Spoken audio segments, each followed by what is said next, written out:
Asal Nusantara dari Sabang sampai Merauke, dari Miangas sampai Pulau Rote. Mantala iman kita, mantala kasih kita, mantala pengharapan kita tentunya dalam Yesus Kristus menjadi Tuhan dan Juru Selamat kita dan Juru Selamat dunia. Jangan katakan bahwa Yesus bukan Tuhan, yang katakan bahwa Yesus Juru Selamat. Dia adalah Tuhan, Dia adalah Juru Selamat. Kalau kau percaya, kau akan diselamatkan. Kau tidak percaya, kau akan dihukum. Yohanes 3:3 dan Yohanes 14 ayat yang ke-6, Yesus berkata, akulah jalan dan kebenaran dan hidup, tiada seorang sampai kepada Allah kalau tidak melalui aku. Dan Petrus mengatakan dalam Kisah Rasul 4 ayat 12, dan keselamatan tidak dalam siapapun juga selain dalam Dia Yesus Kristus, karena di bawah kolong langit ini tidak nama lain yang diberikan kepada manusia yang olehnya kita diselamatkan. Mantap. Dan Yohanes 3 ayat 16 berkata, karena begitu besar kasih Allah akan dunia sehingga Ia mengaruniakan anaknya yang tunggal, supaya setiap orang percaya kepadanya tidak binasa melainkan beroleh hidup yang kekal. Dengan hati percaya engkau dibenarkan, dengan mulut mengaku engkau diselamatkan.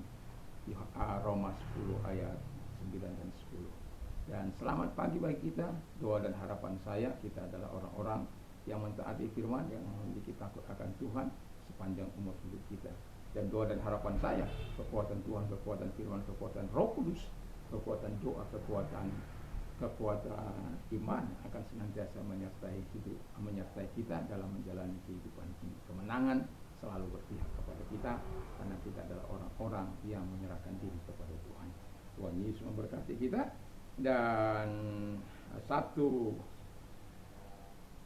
saya akan bacakan Kisah Rasul 1 ayat 8. Demikian, tapi kamu akan menerima kuasa kalau Roh Kudus turun atas kamu, dan kamu akan menjadi saksiku di Yerusalem dan seluruh Yudea dan Samaria dan sampai ke ujung bumi. Dan kalau kita membaca Kisah Rasul ini, maka kita akan mendapati kesaksian-kesaksian para rasulnya dalam menjalankan berita penginjilan, terutama itu Yohanes dan Petrus dan juga Paulus. Tapi saya mau katakan bahwa tema kita adalah bersaksilah untuk kemuliaan Tuhan. Karena ada orang bersaksi untuk kemuliaan dirinya, untuk kehebatan dirinya. Nah, ada orang bersaksi supaya orang melihat, wow, hebat, luar biasa dianya, bukan Tuhannya. Makanya Petrus katakan, kalaupun kesembuhan yang terjadi bagi orang lumpuh itu bukan karena dia, tapi karena Tuhan. Itu jelas. Jadi bersaksi hanya untuk kebesaran Tuhan, bersaksi hanya untuk kemuliaan Tuhan. Karena ada banyak orang saya lihat bersaksi bukan lagi untuk menyaksikan kebesaran Tuhan, tapi bersaksi tentang kehebatan dirinya yang dia perbuat. Kalau kita sudah berpusat pada diri kita, tinggal menerima kejatuhan. Tapi kalau kita bersaksi untuk kemuliaan Tuhan, saya berharap kita akan dilanggengkan Tuhan dalam kehidupan pelayanan ini. Kiranya Tuhan Yesus memberkati kita, supaya kita bersaksilah untuk kemuliaan Tuhan. Nah, mengapa kita perlu bersaksi untuk kemuliaan Tuhan itu? Karena satu, kalau Anda baca dalam Mazmur 116 ayat 12-13, bagaimanakah akan kubalas kepada Tuhan segala kebajikannya kepadaku? Aku akan mengangkat piala keselamatan, dan aku akan menyerukan nama Tuhan, Mazmur 116 ayat 12 dan 13 itu. Jadi yang pertama, membalas kasih Tuhan yang sudah kita terima. Bisa kita balas? Oh, tentu tidak. Tapi setidak-tidaknya kita tahu berterima kasih. Bagaimana kalau anak kita tidak tahu berterima kasih? Bagaimana orang yang kita tolong tidak tahu berterima kasih? Bagaimana kalau kita berbuat baik kepada orang, lalu orang yang tidak tahu berterima kasih? Tentu kita akan kecewa. Demikian juga Tuhan. Kalau Tuhan sudah memberikan Roh Kudus-Nya, menjadikan kita saksinya, lalu kita tidak memberikan kemuliaan bagi Dia, betapa perihnya hati Tuhan. Dan itu sebabnya dalam rangka mengungkapkan kasih Tuhan, sekalipun kita tidak bisa membalas segala apa yang sudah Tuhan lakukan dalam hidup kita, tapi setidak-tidaknya kita tahu berterima kasih buat segala pengorbanan Yesus yang telah memberikan kita kehidupan yang layak, kehidupan penebusan melalui kematiannya, dosa-dosa kita ampuni dan kita disucikan oleh darahnya yang kudus itu, dan kita berpindah dari kematian kepada kehidupan yang pada akhirnya kita akan bisa bersama-sama dengan Dia kalau kita terus tahu membalas segala kasih kemurahan Tuhan itu dalam hidup kita. Puji nama Tuhan.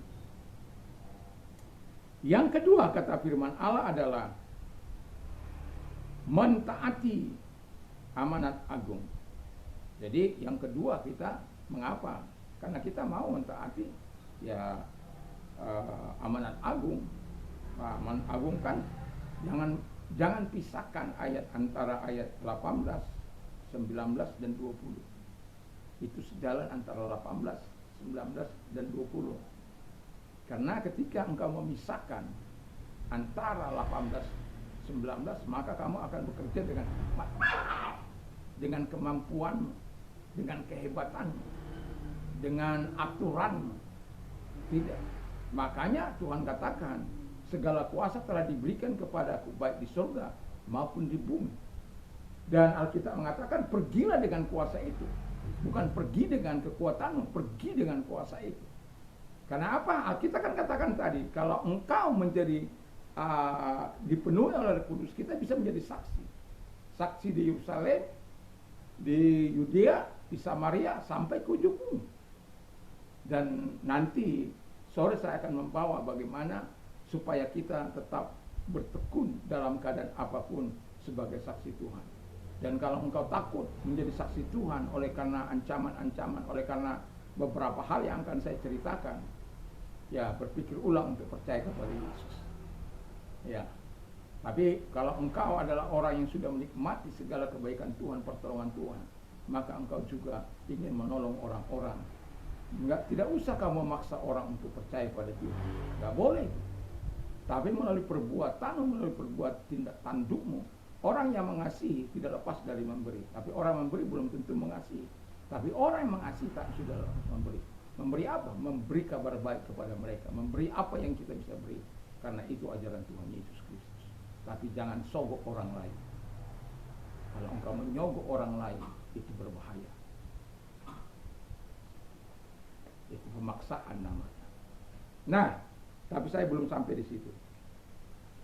Jadi yang pertama dikatakan kuasa itu telah diberikan kepada kita gereja ini. Jadi sadari bahwa kita memiliki kuasa yang diberikan itu. Jadi setelah Alkitab katakan pergilah dengan kuasa itu, pergilah dengan kekuatan itu, pergilah dengan kuasa yang sudah dianugerahkan itu kepada kita. Jadi kalau kita pergi dengan kuasa itu, maka kita tidak perlu takut. Jadikanlah semua bangsa muridku. Ya, setelah kita mengatakan, jadikanlah semua bangsa muridku. Jadi kita buat bangsa itu menjadi murid. Murid itu suka belajar. Murid itu akan melakukan apa yang dikatakan oleh gurunya.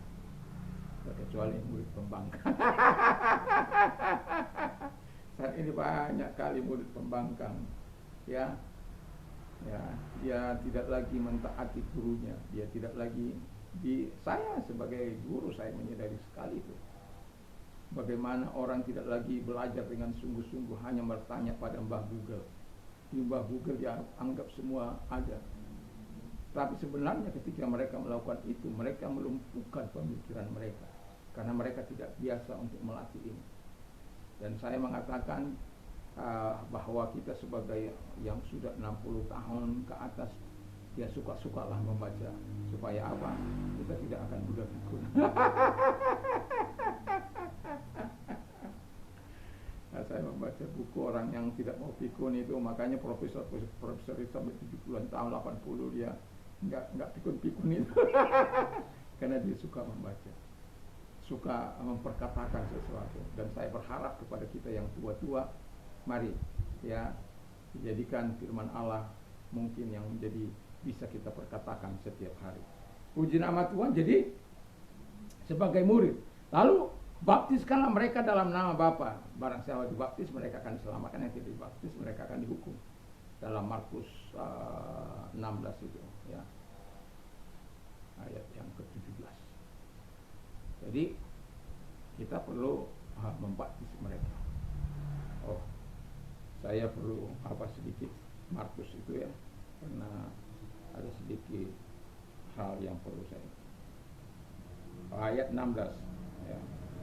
Ketika saya mengatakan ayat 17, saya diingatkan bahwa itu, makanya saya ingin pastikan ayat yang ke-16. Siapa percaya dan dibaptis akan diselamatkan, tapi siapa yang tidak percaya akan dihukum. Jadi itu. Lalu kemudian yang tidak kalah pentingnya adalah ajarlah agar semua taat pada perintah Tuhan. Jadi tidak hanya sekedar diajar, untuk apa diajar? Untuk taat terhadap perintah-perintah Tuhan. Jadi itu sebabnya kalau ada murid Kristus yang lalu kemudian melakukan hal-hal yang menyimpang daripada firman Allah, itu perlu dipertanyakan tentang kehidupannya bersama dengan Yesus. Karena Yesus mengajar kita untuk mentaati segala perintah-perintahnya. Yesus tidak pernah memerintahkan kita untuk memukul orang. Tapi negara memang masih bisa katanya untuk membela diri. Apakah saya pernah melakukan? Pernah. Di bawah ancaman yang begitu luar biasa dan di tengah-tengah nafsu yang begitu luar biasa, ya terpaksa saya harus sedikit membela diri. Ya, lalu kemudian kata firman Allah yang terakhir, yang ketiga, bersaksilah untuk kemuliaan Tuhan. Mengapa kita harus bersaksi untuk kemuliaan Tuhan? Yang ketiga, agar kita menghasilkan buah. Kalau Yohanes 15 ayat yang ke-16 dikatakan, bukan kamu yang memilih aku, tetapi akulah yang memilih kamu, dan aku telah menetapkan kamu supaya kamu pergi dan menghasilkan buah, dan buahmu itu tetap, supaya apa yang kau minta kepada Bapa dalam namaku diberikannya kepadamu. Dan buah kita itu tetap, buah yang tetap itu memang ada buah Roh Kudus, ada buah terang, ada buah pertobatan. Tapi di sini Tuhan sedang berbicara soal buah yang tetap itu, di mana jiwa-jiwa yang kita bawa kepada Tuhan yang dalam kehidupan yang kekal.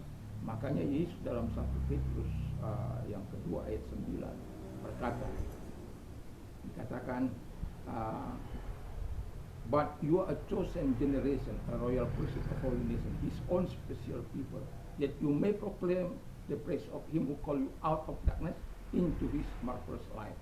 Tetapi kamu adalah bangsa yang terpilih, imamat yang rayani, bangsa yang kudus, umat kepunyaan Allah sendiri, yang telah memanggil kamu keluar supaya kamu memberitakan perbuatan-perbuatan yang besar dari Dia, yang telah memanggil kamu keluar dari kegelapan kepada terang yang ajaib. Once were not a people of God, but now the people of God, who had not obtained mercy, but now have obtained mercy. Kamu yang dahulu bukan umat Allah, tapi yang sekarang telah menjadi umatnya. Yang dahulu tidak dikasihaninya, tapi sekarang telah dikasihani. Jadi artinya bahwa kita ayat 9 itu memberitakan perbuatan-perbuatan besar yang telah membebaskan kita. Itu perlu kita ceritakan kepada orang lain.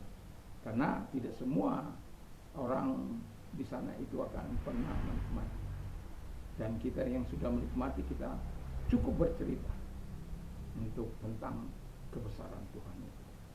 Apa yang sudah Tuhan lakukan sebelum Anda dalam Tuhan, setelah Anda dalam Tuhan, setelah Anda dalam Tuhan, dan kemudian Anda menjalani hidup ini bagaimana, ya.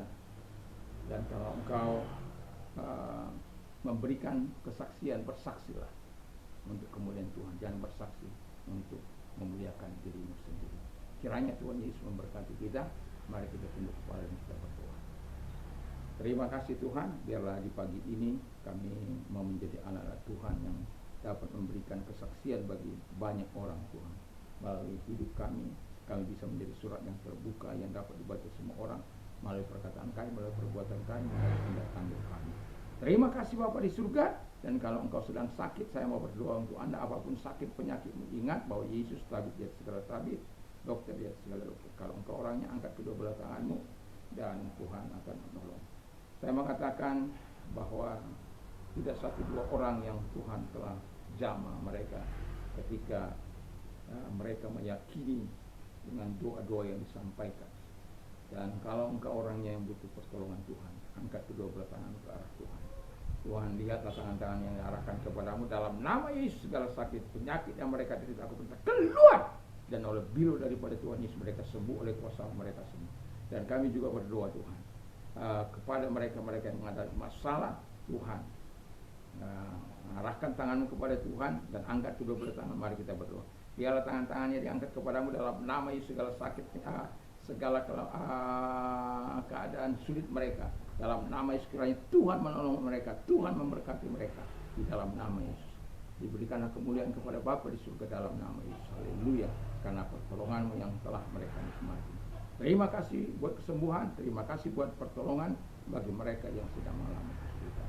Terima kasih buat semua anugerah-Mu kepada setiap kami dalam nama Yesus. Haleluya. Amin. Kiranya Tuhan Yesus memberkati kita pagi ini dan selamat beraktivitas dan bersama dengan Tuhan Yesus. Mantap, mantap, mantap.